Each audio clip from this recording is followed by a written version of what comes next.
Hello, Little House friends.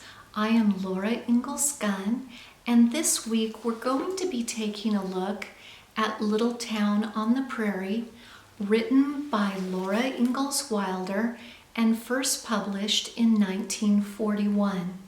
Now, this book continues the saga of the Ingalls family who are living in the Dakota Territory, and there's exciting things that are going to be happening, including Mary will be heading to college. So Laura takes a job to help pay for Mary's schooling, and we'll begin with a reading in chapter 5 titled Working in Town. At her right hand was a short countertop of glass, and inside it were cards of all kinds of buttons and papers of needles and pins. On the counter beside it, a rack was full of spools of thread of every color. Those colored threads were beautiful in the light from the windows. The sewing machine stood just behind the front end of the other counter near that window. Its nickeled parts and its long needle glittered, and its varnished wood shone. A spool of white thread stood up on its thin black ridge. Laura would not have touched it for anything. Next, we'll be reading from chapter 9, Blackbirds. In chapter 9, Ma is preparing to sew Mary's best winter dress that she'll wear to college, and she is fretting because since the long winter had not allowed any trains to deliver goods and merchandise, she had not been able to look at some of the latest fashion magazines. So she was not sure what style of skirt to create for Mary. Sometimes, depending on the undergarments, skirts could be wider or more narrow. They were worried too, because while they were buying the dress goods, Mrs. White had told them that she had heard from her sister in Iowa that hoop skirts were coming back in New York. There were no hoops yet to be bought in town, but Mr. Clancy was thinking of ordering some. "I declare, I don't know," Ma said, worrying about the hoop skirts. Mrs. Boast had had a Godey's Ladies book last year, but if she had one now, it would decide the question. But Pa must cut the oats and the hay. They were all too tired on Sundays to make the long, hot trip to the Boast's claim. When at last Pa saw Mr. Boast in town one Saturday, he said that Mrs. Boast did not have a new Godey's Ladies book. "We'll just make the skirts wide enough so if hoops do come back, Mary can buy some in Iowa and wear them," Ma decided. Meanwhile, her petticoats can hold the skirts out full. Over the years, I have collected various magazines from the era and also have acquired a very special sewing machine that I often use to make my garments. So we'll go into the other room and take a look at some of these treasures.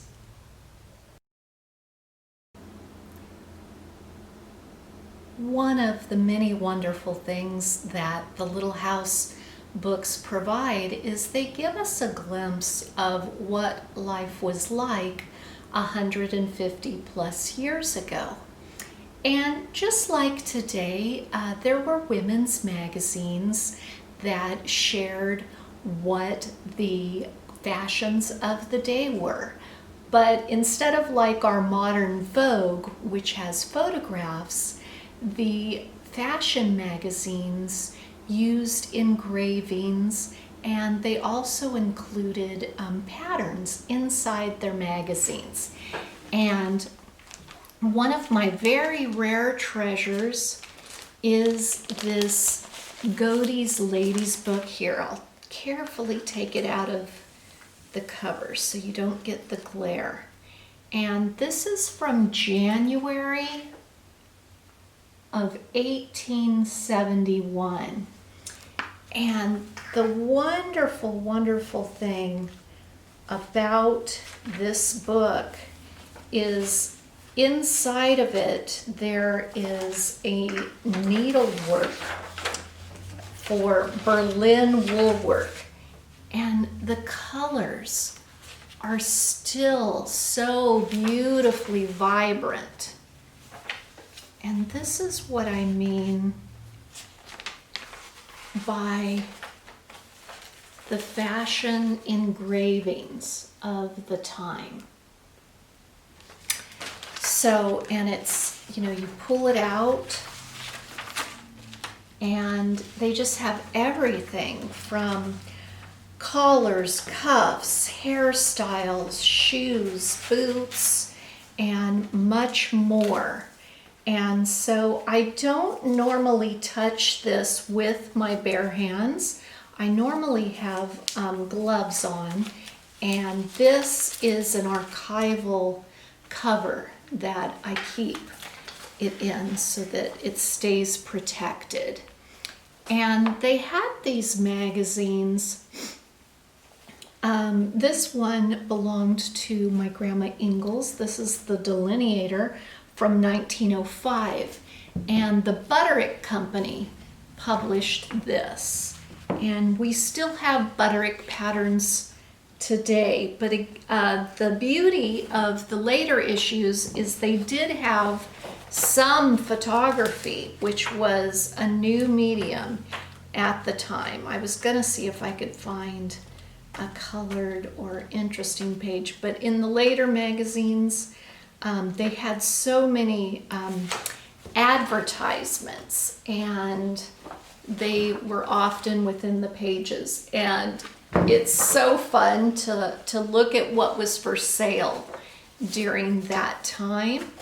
And some were more like newspapers, but look at how beautiful those violets are still. And this was from August of 1905. Just amazing. Now, one of my sweet friends, Jeannie, she just sent me 3 of these French magazines, and the color and the artwork is just so glorious. And this one is special because it still has the pattern that it offered in each issue, and it is for a bolero for women. So I will try my hand at that in the future and report back to you. And I think this one is my favorite for the artistry. But this is a close second. Just really beautiful. I can't wait to maybe make a dress. And those are all from 1914. And you can find these at antique shops, estate sales, and other online venues. Now, the sewing machine that I often create is this little tiny Featherweight. And I love it. This comes down. I keep a cloth here when it's folded up to protect the parts from being scratched.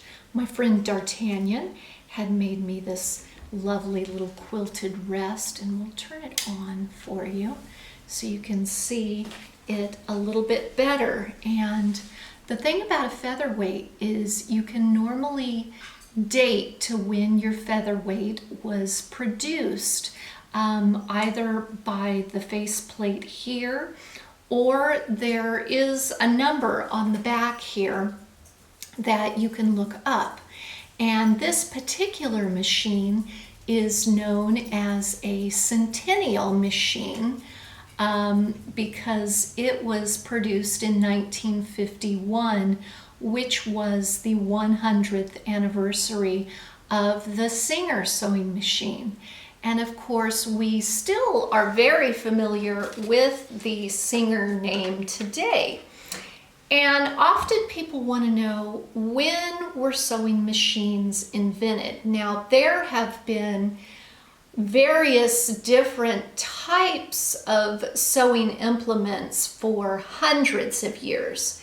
The first British patent was awarded to Thomas Saint way back in 1790. And in 1846, here in America, the first patent was given to Elias Howe. Now, Singer was an amazing businessman, and he was introducing his machines around the same time as Howe. As a matter of fact, there was a long drawn-out court case in regards to Howe's patent, and you can go on your computer and look that up. I'll keep it a surprise as to who won.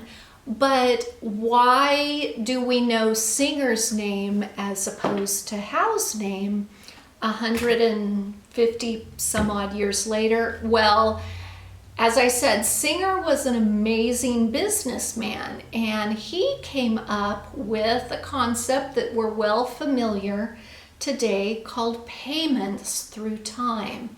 So you could order a sewing machine and pay for it in installments. And you know, during the pioneer time, women spent a good portion of their day sewing or mending, and many of them did sew by hand. And you know, as someone who has hand sewn garments as well as produce them on a sewing machine, it does take several hours to even days longer to create a garment hand sewing versus machines. So cutting down on a pioneer woman's workday is what really made the sewing machine so popular.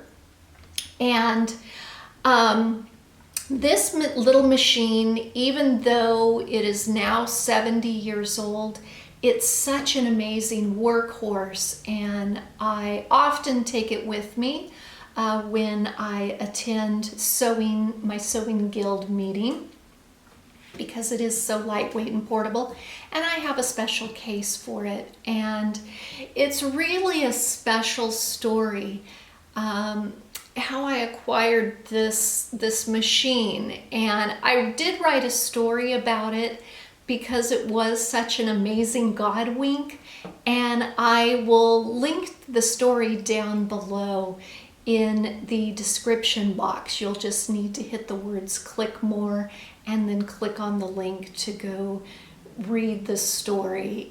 It truly is an amazing story, and I love this little machine and everything that it can do. Now, we aren't going to have a recipe today. Instead, I'm going to take you on a mini field trip. I finished my natural form work dress, and so my son and I went over to a charming log cabin that is only a few minutes from our home to shoot some video as well as some photography. So I hope you will enjoy this next segment. And if you like Lessons with Laura, please hit the subscribe button down below. And I love hearing your comments. And if there is something you would like to see in the future, by all means, let me know. So let's head to the log cabin.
That were used regularly. And here's our Grace in the window. Are you settled now? Okay.